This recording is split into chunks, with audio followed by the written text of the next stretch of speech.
Today I'm going to be explaining how a basic landscape lighting system works. So with a landscape lighting system you have a few basic components. What they are is you have a transformer such as this one here. This is a multi-tap transformer. So if you look at it here you can see the different lugs inside. I don't know if you can see that, but the first one says COM, that's the common, and then there's a 12 volt, 13 volt, 14 volt, and 15 volt tap there. So some transformers will only have a 12 volt tap, so you'll just see the common and the 12 volt tap, and that's fine too. But the next part of your landscape lighting system are the actual fixtures. So we have these fixtures here. These are from Pinnacle Lights, real good fixtures. They work great. These are going to be LED fixtures that I'm showing you today to hook up, but the same general principles work for halogen as well. So this is our lighting system here. So we have our transformer and 3 fixtures. You could have more fixtures than this. You could have 4, 5, 6, 7. You know, you could have a number of fixtures, but for demonstration purposes here, I'm just going to be using three lights, so it's kind of simple. So we have these parts of our system, and then the next part of our system that we have is we have to have a main wire. So we're going to have a wire that will run from our transformer out to each of these fixtures. So that would be like this. Now this wire is a little bit thicker, usually a little bit thicker than the actual fixture wire, because this is going to be carrying the full load of the system, you know, of all of the lights, you know, and these are usually a little bit longer runs too, so these are usually a little bit thicker. So when I'm out in the field and I'm installing a lighting job, the first thing I like to do is take each of my fixtures and set them in the spot that I'm going to be putting them. So if I've got a fixture that's going to be out by, say, the front tree, I'll just take this fixture that's going to go out by the front tree and set it out there by the front tree. Now, if this next fixture was going to light up a pillar at the front of the house, I would set that by the pillar, and then let's say like we had our last fixture here was going to be on a shrub at the end of the house or something like that. I would just lay this over there by the shrub. So, and then the next thing I would do is I would put my transformer next to the power outlet that I'm going to be using to supply power to the transformer. So I have this all laid out. Now that that's all laid out, this is when I come in with my wire. So usually you'll have a spool of wire. It might be 100 feet, 250 feet, whatever. Basically, you just have to unroll that wire out past each of your fixtures. So you'll start it at the transformer. So you start unrolling your wire. The wire will go past to your first fixture, and you keep rolling it out. Take it to your second fixture. Keep rolling the wire out, and then to your final fixture. So you have just one solid wire that runs past all of your fixtures. So now at this point what you're going to need to do is at each of those fixtures we have to connect those fixtures into that wire, which means we're going to have to end up cutting this wire at each of those fixture points. So what we'll do here is we got our wire that's running from the transformer. I'm just going to use some that I had pre-cut just to make this go a little bit quicker. So we'll have our wire that runs from our transformer out to our first fixture here. So we got this end that goes over to the transformer. The wire here is going to be at your transformer here, or at your fixture, out at the fixture. This is going to be our cut point here, because this is going to run on to the next of the fixture. So here we come in basically with a wire cutter, and we cut that main wire, boom, like that. So now we have 2 halves of the wire. So usually when you're out in the field, these won't come off just bare copper like that. So you're gonna have to strip them back. Usually about 3/4 inch of that sheathing is what you're gonna want to come off. So you'll take your wire stripper, put it on there about 3/4 of an inch up, and then just pull it like that, and that's gonna take the sheathing off to expose the bare copper. So now I got this comes from the transformer. This is the other side that's going to go on to our next fixture. So these have got to be put back together like they were a continuous wire. So we got to have power that gets out to our next fixture. So those are going to have to be spliced back together. But the thing that you need to do is you also need to bring in the light wire. So there's, if you look at the wire on the light here, this one has as well a wire that comes off that has 2 connection points as well. So these have to be stripped back. You know, you'll strip them back again to about 3/4 of an inch, and then this will get connected in on that main wire run.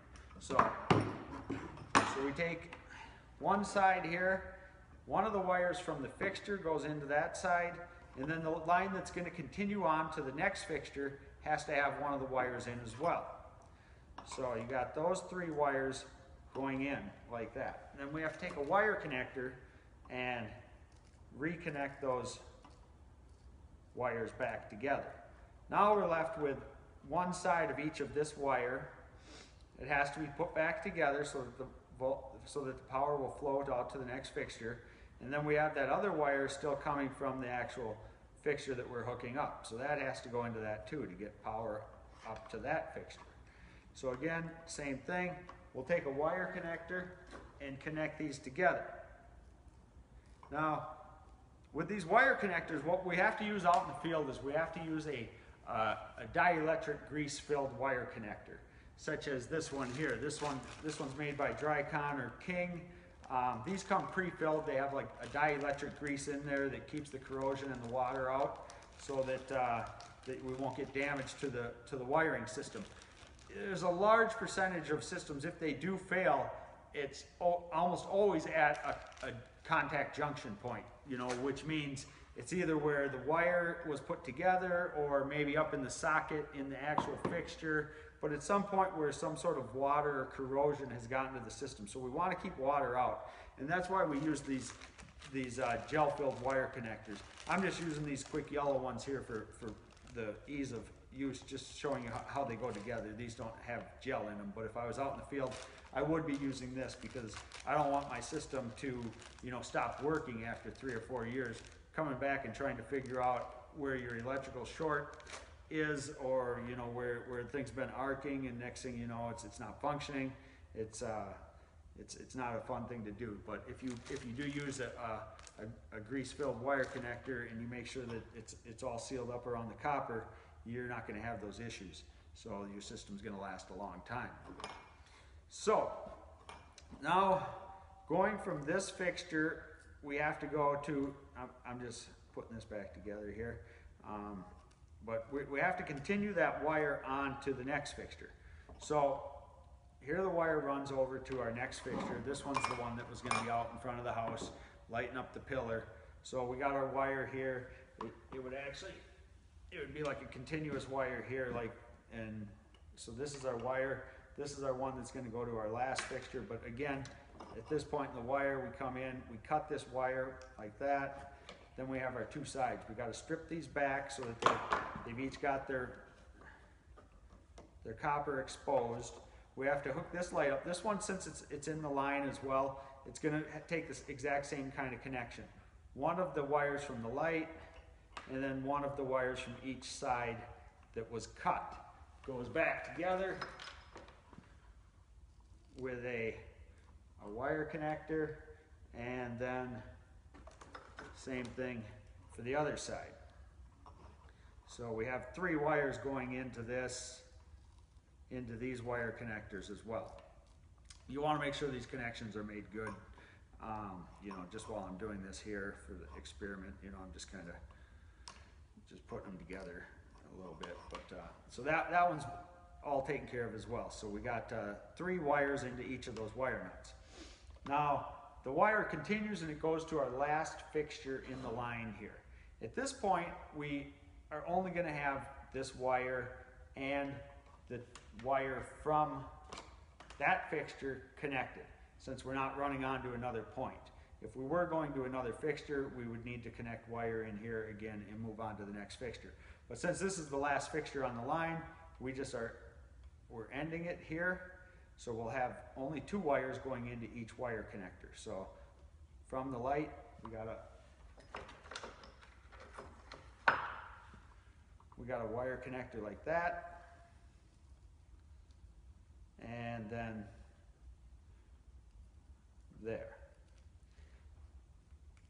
So now our fixtures are wired together how they need to be.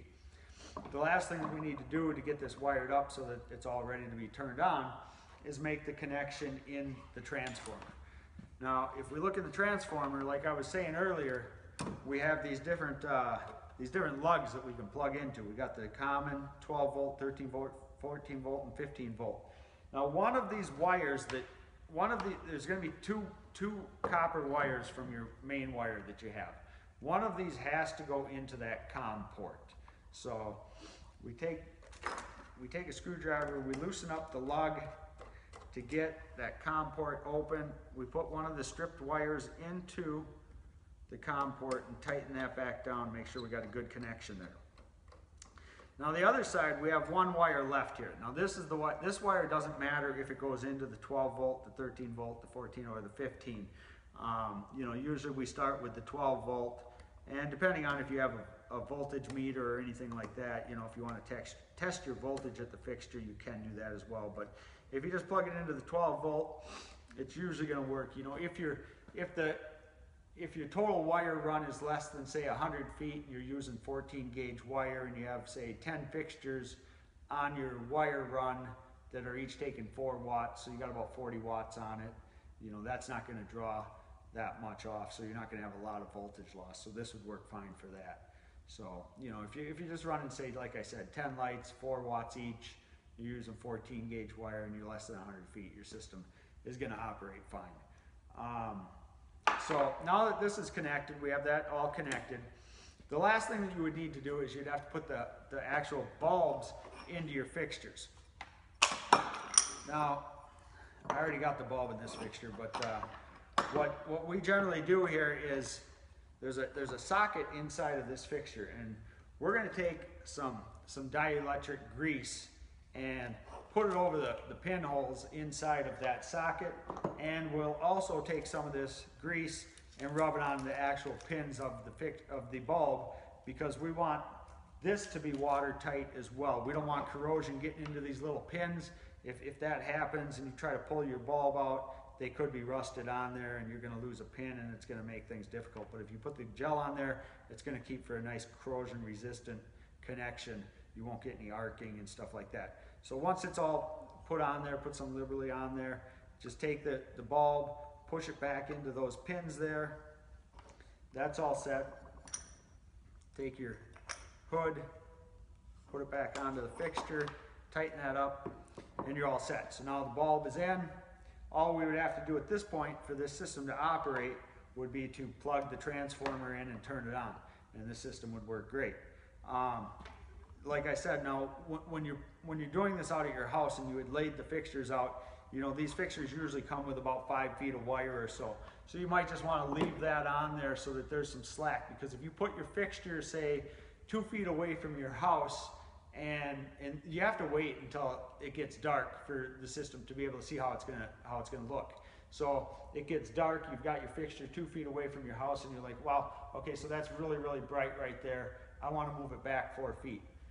If you left a little bit of play on your wire there, you're going to be able to take that fixture and just move it back 4 feet and see how it looks. So you don't really want to set anything in stone until you see how it's going to look at night. So you want to leave some wire slack on each of your fixtures, that way they can be moved around. But that's about it. So this is a basic installation. We're going to do some more in-depth installation instructions in a further video, but for most systems this is going to get you up and on your way. So have a great day.